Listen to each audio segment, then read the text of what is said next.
ഹോയ് അസ്സലാമലൈക്കും, welcome back to ചിരാസ് vlogs.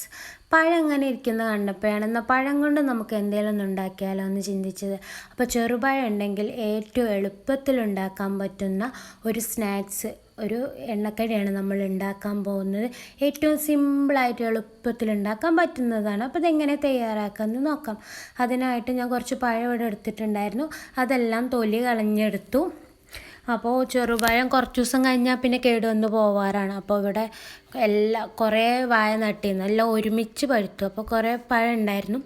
അപ്പോൾ ഇതാ നമ്മൾ പഴമൊക്കെ ഇങ്ങനെ എടുത്തിട്ടുണ്ട്. ഇനി ഇത് നമുക്കൊന്ന് കട്ട് ചെയ്തെടുക്കാം കേട്ടോ. ഇതെല്ലാം ചെറുതായിട്ട് കട്ട് ചെയ്യണമെന്നൊന്നുമില്ല, നമ്മൾ മിക്സിയിലിട്ട് അടിക്കുകയാണ്. അപ്പോൾ പിന്നെ അതിൻ്റെ ഇടയിൽ പഴം കടിക്കാതിരിക്കാൻ വേണ്ടിയിട്ട് ഒന്ന് ചെറുതായിട്ടൊന്ന് കട്ട് ചെയ്ത് കൊടുക്കുന്നുണ്ട് കേട്ടോ. 1 2 3 കഷ്ണമാക്കി എടുത്താൽ മതി. ഇപ്പോൾ ഞാനിത് ഫുള്ള് കട്ട് ചെയ്തെടുത്തിട്ടുണ്ട്. ഇനി ഇത് നമുക്ക് മിക്സിൻ്റെ ജാറിലിട്ടൊന്ന് അടിച്ചെടുക്കണം കേട്ടോ. ഒരു പേസ്റ്റ് രൂപത്തിൽ അടിച്ചെടുക്കണം. അപ്പം ഞാനിത് മിക്സിൻ്റെ ജാറിലേക്ക് ഇട്ടു. ഇനി ഇതിലേക്ക് നമുക്ക് ചേർക്കാനുള്ളതാണ് പഞ്ചസാരയും കൂടെ ഇതിൻ്റെ കൂടെ അടിച്ചെടുക്കാം കേട്ടോ. അപ്പം ഞാനിവിടെ ഒരു 3 ടേബിൾ സ്പൂണോളം പഞ്ചസാര എടുത്തിട്ടുണ്ട് കേട്ടോ. മധുരം നിങ്ങൾക്ക് ആവശ്യത്തിന് എടുക്കാം കേട്ടോ, ഇത്ര എടുക്കണം എന്നൊന്നുമില്ല. പിന്നെ ഞാനിതിലേക്ക് ഒരു 4-5 ഏലക്ക ഇട്ടിട്ടുണ്ട് ഒരു ഫ്ലേവറിന് വേണ്ടിയിട്ട്. ഇനി ഇതെല്ലാം കൂടെ ഒന്ന് അടിച്ചെടുത്തു. ഈ അടിച്ചെടുത്ത മാവ് നമുക്ക് ഒരു പാത്രത്തിലേക്ക് ഒഴിച്ചെടുക്കാം. നന്നായിട്ട് അരിഞ്ഞിട്ടുണ്ട് കേട്ടോ. ഇങ്ങനെ എത്ര കരയണമെന്നൊന്നുമില്ല. അപ്പോൾ ഇത് പഞ്ചസാരയും കൂട്ടി നമ്മൾ അടിച്ചെടുത്തതാണ്. നല്ല മധുരമുണ്ട്. നിങ്ങൾക്ക് മധുരത്തിന് ആവശ്യത്തിന് പഞ്ചസാര ഇട്ടാൽ മതി കേട്ടോ, അത്രയൊക്കെ ഇടണമെന്നൊന്നുമില്ല. പഴം നല്ല മധുരം ഉണ്ടെങ്കിൽ അത്ര പഞ്ചസാര വേണമെന്നൊന്നുമില്ല. ഇനി ഇതിലേക്ക് നമുക്ക് ഗോതമ്പ് പൊടി കേട്ടോ ഞാൻ എടുത്തിട്ടുള്ളത്. നിങ്ങൾക്ക് മൈദ ഇരിപ്പുണ്ടെങ്കിൽ മൈദയും കൊണ്ടും ചെയ്യാം. ഇനി ഗോതമ്പ് പൊടി ഞാനൊരു 2 കപ്പൊക്കെ എടുത്തിട്ടുണ്ട് കേട്ടോ. ഇനി ഇതിലേക്ക് ഇങ്ങനെ ഇട്ട് കൊടുത്തിട്ട് കുറേശ്ശെ ആയിട്ട് ഇട്ട് കൊടുത്ത് ഇങ്ങനെ ഇളക്കി കൊടുക്കാം. ഒരുപാട് ഇട്ടാൽ ഇതിൽ മിക്സ് ആവാൻ ബുദ്ധിമുട്ടാവും. അപ്പോൾ കുറേശ്ശെ ഇട്ടിട്ട് വേണം കേട്ടോ ഇളക്കി കൊടുക്കാൻ.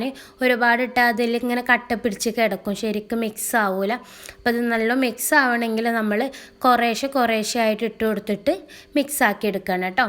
ഇത് നല്ല കട്ടിയിൽ ആക്കി എടുക്കണം, ലൂസ് ആവരുത്, വെള്ളം പോലെ ആവരുത്. അപ്പോൾ നല്ലൊരു കട്ടിയിലായിട്ട് കിട്ടണം ഈ മാവ്.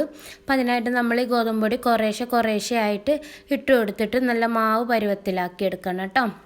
അപ്പം ഞാൻ ഒരു 2 കപ്പൊന്നുമില്ല, 1 കപ്പ് എടുത്തിട്ടുണ്ട്. അത് ഫുള്ള് ഞാനിങ്ങനെ ഇട്ട് കൊടുത്തു കേട്ടോ. നമ്മുടെ എത്രയാണ് നമ്മൾ പഴം എടുത്തിട്ടുള്ളത് വെച്ചാൽ അതൊന്ന് മാവ് രൂപത്തിലാക്കി എടുക്കാൻ മാത്രം നമ്മൾ. ഇനി മൈദ യൂസ് ചെയ്യുന്നത് വെച്ചാൽ മൈദ യൂസ് ചെയ്യാം, അല്ലെങ്കിൽ ഇതുപോലെ ഗോതമ്പ് യൂസ് ചെയ്യാം കേട്ടോ. നമുക്ക് പെട്ടെന്ന് വീട്ടിലുണ്ടാകുന്നത് ഗോതമ്പ് പൊടിയൊക്കെയാണ്. അപ്പോൾ ഇത് ഗോതമ്പ് മിക്സ് ചെയ്തപ്പോൾ ഞാൻ നല്ല കട്ടിയായിട്ടുണ്ട് കേട്ടോ. മാവ് കുഴച്ചെടുത്തിട്ട് നല്ല കട്ടിയിലായിട്ടുണ്ട്. ഇനി ഇതിലേക്ക് നമുക്ക് അല്പം ഉപ്പ് ചേർത്ത് കൊടുക്കാം കേട്ടോ. അല്പം ഉപ്പും കൂടെ ചേർത്ത് കൊടുത്തിട്ട് ഒന്ന് മിക്സ് ചെയ്യാം. പിന്നെ ഞാൻ അതിലേക്ക് ചേർക്കണതാണ് അപ്പക്കാരം, എന്താ പിന്നെ പറയാം, അപ്പസോഡ അല്ലേ, അതും കൂടെ ചേർത്ത് കൊടുത്തു കേട്ടോ. അപ്പസോഡയും കൂടെ ചേർത്ത് കൊടുത്തിട്ട് നന്നായിട്ട് ഒന്നും കൂടി ഒന്ന് മിക്സ് ചെയ്തെടുക്കാം. അപ്പോൾ അത് അപ്പസോഡ ഉപ്പും ചേർത്ത് നന്നായിട്ടൊന്ന് മിക്സ് ചെയ്തെടുത്തിട്ടുണ്ട്. ഇനി ഇത് നമുക്കൊന്ന് എണ്ണയിലെടുത്ത് കോരിയെടുക്കാം. അതിനതിനൂടെ കുറച്ച് എണ്ണ, ഇതിന് കൂടുതൽ എണ്ണ ഒന്നും ഇത് പിടിക്കൂല കേട്ടോ. അതുകൊണ്ട് തന്നെ ഞാൻ കുറച്ച് എണ്ണ ഒഴിച്ചു കൊടുത്തിട്ടുള്ളൂ. ഇനി എണ്ണ ചൂടായി വരുമ്പോൾ നമുക്ക് ഇതിലേക്ക് ഓരോന്നായിട്ട് ഇട്ട് കൊടുക്കണം. ഞാനൊരു സ്പൂണിൽ കോരിയിട്ടാണ് ഇട്ട് കൊടുക്കുന്നത് കേട്ടോ.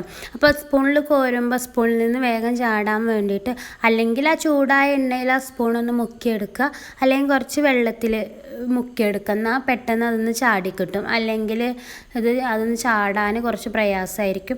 അങ്ങനെ ഇങ്ങനെ ഓരോന്നായിട്ടിട്ട് നമുക്കതിൽ വേവിച്ചെടുക്കാം കേട്ടോ. ഒന്നിൻ്റെ മുകളിൽ ഇട്ട് കൊടുക്കരുത്, ഒട്ടിപ്പിടിക്കും. അപ്പോൾ വിട്ട് ഇട്ട് കൊടുക്കുക കേട്ടോ. അങ്ങനെ ഓരോന്നായിട്ട് ഇട്ടിട്ട് വേവിച്ചെടുക്കുക. അത് കുറച്ച് നേരം എണ്ണയിലൊന്ന് താഴ്ത്തി പിടിച്ചാൽ ഇത് കിട്ടും കേട്ടോ. സ്പൂണിൽ നിന്ന് വേഗം ചാടും. പിന്നെ ഫ്ലെയിം ഇടുന്ന സമയത്ത് ഫ്ലെയിം കുറക്കണം കേട്ടോ. ലോ ഫ്ലെയിമിലിടണേ, അല്ലെങ്കിൽ ഇതുപോലെ ആയി കിട്ടും. കണ്ടോ, ഒരു ഭാഗം കരിഞ്ഞു പോയി പെട്ടെന്നാവുകൊണ്ട്. ഫസ്റ്റ് ഇട്ടതൊന്ന് വേഗം കരിഞ്ഞു പോയി, ഉള്ളു വേവും ചെയ്യൂല.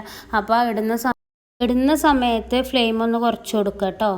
എന്നിട്ട് 2 ഭാഗം മറിച്ചിട്ട്, ഒരു ഭാഗം വെന്ത് കഴിഞ്ഞതിന് ശേഷം മറ്റേ ഭാഗം ഒന്ന് തിരിച്ചിട്ടൊക്കെ വേവിക്കുക കേട്ടോ.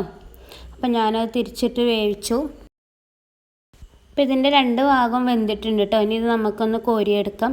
2 ഭാഗം വെന്തിട്ടുണ്ട്, ഉള്ളൊക്കെ വെന്തിട്ടുണ്ട് കേട്ടോ. അപ്പോൾ ഇത് ഞാനൊരു പാത്രത്തിലേക്ക് കോരിയെടുക്കുന്നുണ്ട്.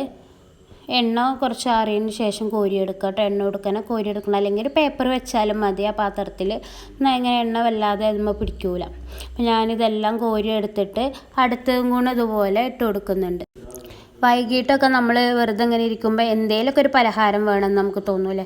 അപ്പോൾ ഒക്കെ നമുക്ക് പെട്ടെന്ന് ഉണ്ടാക്കിയെടുക്കാൻ പറ്റിയ ഒരു പലഹാരമാണ് കേട്ടോ അത്. വലിയ സാധനങ്ങളും ആവശ്യമില്ല, കിട്ടിയ സാധനം വെച്ച് ഉണ്ടാക്കിയെടുക്കാൻ പറ്റുന്നതാണ്. നല്ല ടേസ്റ്റും ഉണ്ടാവും. അപ്പോൾ എല്ലാവരും ഇതൊക്കെ ഒന്ന് ട്രൈ ചെയ്ത് നോക്കുക കേട്ടോ. എന്തായാലും പഴം വീട്ടിൽ കൊണ്ടുവന്ന 2 ദിവസം കഴിഞ്ഞാൽ അത് ഏതായാലും അതിൻ്റെ കഥ കഴിയാറുണ്ട്. അപ്പോൾ ഞാൻ രണ്ടാമത് ഇട്ടതും കോരിയെടുത്തു. ഞാൻ കുറച്ച് മാവ് കൂട്ടിയത് കൂടിപ്പോയിന്, അപ്പോൾ കുറച്ച് അധികം ഉണ്ടായിട്ടുണ്ടായിരുന്നു. അപ്പോൾ ഞാൻ 2-3 തവണ ഇട്ടാണ് കേട്ടോ കോരിയെടുത്തത്. നല്ല ടേസ്റ്റ് ഉണ്ടായിരുന്നു കേട്ടോ. ഞാനിത് മുമ്പ് ആരോ ഉണ്ടാക്കിയിട്ടൊക്കെ കഴിച്ചിട്ടുണ്ട്. ഞാനിത് ആദ്യമായിട്ടാണ് ഉണ്ടാക്കി നോക്കുന്നത്. സിമ്പിളാണ്, അതാണ്. പിന്നെ പ്രത്യേകിച്ച് നമുക്ക് വലിയ പണികളൊന്നും ഇല്ലല്ലോ. അപ്പോൾ ഇതാ ഞാനിത് റെഡിയാക്കി എടുത്തിട്ടുണ്ട്. നല്ല ടേസ്റ്റ് ഉണ്ടായിരുന്നു കേട്ടോ. നല്ല ടേസ്റ്റും ഉണ്ട്, സോഫ്റ്റാണ്. ഉള്ളൊക്കെ വെന്തിട്ട് ആ പഴത്തിൻ്റെയും പഞ്ചസാരൻ്റെയും ഒക്കെ മധുരവും ഒക്കെ ആയിട്ട് നമുക്ക് പെട്ടെന്ന് ഉണ്ടാക്കിയെടുക്കാൻ പറ്റിയ ഒരൈറ്റം കേട്ടോ. അപ്പോൾ ഇതെല്ലാവർക്കും ഇഷ്ടപ്പെട്ട് കാണുമെന്ന് വിചാരിക്കുന്നു. അപ്പോൾ ഇഷ്ടപ്പെട്ടാൽ ലൈക്ക് ചെയ്യുക, ഷെയർ ചെയ്യുക, കമൻറ്റ് ചെയ്യുക. നമ്മുടെ ചാനൽ ആദ്യമായിട്ട് കാണുന്നവരാണെങ്കിൽ ഒന്ന് സബ്സ്ക്രൈബ് ചെയ്യുക കേട്ടോ. Thank you for watching. By.